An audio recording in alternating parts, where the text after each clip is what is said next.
Hi friends, ఈరోజు చాలామంది నన్ను అడుగుతున్న డౌట్ ఏంటి అనేసి అంటే, ఇది ఒక 2 స్ట్రోక్ పంపు. అంటే 2 స్ట్రోక్ అనేసి అంటే క్యూటీ ఆయిల్ పెట్రోల్లో కలుపుకొని వాడవలసిన పంపు. చాలామంది ఏంటి అనేసి అంటే దీనికి ఇంజిన్ ఆయిల్ ఉండదు కదా అన్న కాన్సెప్ట్ తోటి ఓన్లీ పెట్రోల్లో ట్యూటీ ఆయిల్ పోసుకొని నడుపుకుంటూనే ఉన్నారు. కానీ కంపల్సరీగా దీనికి కూడా ఇంజిన్ ఆయిల్ అనేది ఉండిద్ది ఫ్రెండ్స్. ఇగో ఇది వెనకాల పంప్ అన్నమాట. ఈ పంపులో వెనకాల 4 నట్లు వస్తాయి. 1, 2, 3, 4. ఆటోమేటిక్గా మీరు కూడా ఇంటి దగ్గర కూడా వీక్కొని చేసుకోవచ్చు. ఈ వెనకాల 4 నట్లు ఈ సైడ్ డోర్ ఓపెన్ చేయాలి. ఈ బ్యాక్ సైడ్ డోర్ అనేది ఓపెన్ చేస్తే వెనకాల 4 నట్లు అనేటివి కనబడతాయి. ఇలా ఓపెన్ చేస్తే ఈ 4 నట్లని 1, 2, 3, 4 ఈ 4 బోల్ట్లు ఉడిదిస్తే ఈ క్యాప్ వచ్చిద్ది.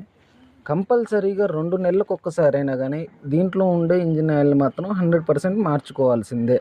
అలా మార్చుకోకపోతే బేరింగ్లు ప్రాబ్లం, చాఫ్ట్ రాడ్ తుప్పు రావడం, పంపు ఖరాబ్ అయ్యే అవకాశాలు అనేవి ఉన్నాయి.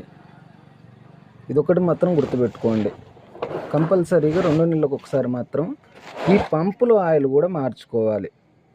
అలాగే ఈ పంప్ రిపేరింగ్ అనేది కూడా ఏది పోతే ప్రాబ్లం వస్తుంది, మేజర్ ప్రాబ్లమ్స్ ఎందుకు వస్తాయి అన్నది కూడా నేను రేపటి వీడియోలో పెడతాను. మీకు పూర్తిగా ఓపెన్ చేసి దాన్ని డిస్ప్లే చేసి చూపెడతాను. Okay friends.